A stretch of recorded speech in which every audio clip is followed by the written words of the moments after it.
Friends, మనలో చాలామందికి personal లోన్కి గోల్డ్ లోన్కి డిఫరెన్స్ తెలియదు. చాలామంది అడుగుతున్నారు, అంటే రేట్ ఆఫ్ ఇంట్రెస్ట్ దేనికి తక్కువ ఉంటుందనే విషయం అయితే అడుగుతున్నారు. ఎందుకంటే యాజ్ పర్ మై ఎక్స్పీరియన్స్, వీళ్ళలో ఉన్న ఎక్స్పీరియన్స్ వల్ల మీకు నేను చెప్పగలను. పర్సనల్ లోన్తో పోలిస్తే gold loan rate of interest ఎక్కువ. గోల్డ్ లోన్లో ఇంట్రెస్ట్ ఎక్కువ కట్టాల్సి వస్తుంది.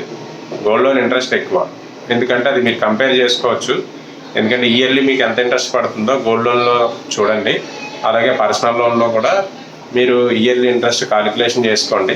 గోల్డ్ లోన్లో రేట్ ఆఫ్ ఇంట్రెస్ట్ తక్కువ అనిపిస్తుంది, బట్ పర్సనల్ లోన్లో ఇంట్రెస్ట్ ఎక్కువగా మీకు చూపిస్తుంది. కానీ మీకు ఎండ్ ఆఫ్ ది ఇయర్ వచ్చేప్పటికి మీరు ఇంట్రెస్ట్ ఎక్కువగా గోల్డ్ లోన్లోనే పే చేయడం జరుగుతుంది. గోల్డ్ లోన్లోనే మీరు పే చేస్తారు ఎక్కువగా, ఎందుకంటే దానికి దీనికి హాఫ్ ఆఫ్ ది డిఫరెన్స్ అయితే ఉంటుంది.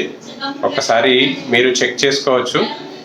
So as per my conclusion, gold లోన్లో మీరు ఇయర్లీ ఇంట్రెస్ట్ అయితే ఎక్కువ కడతారు.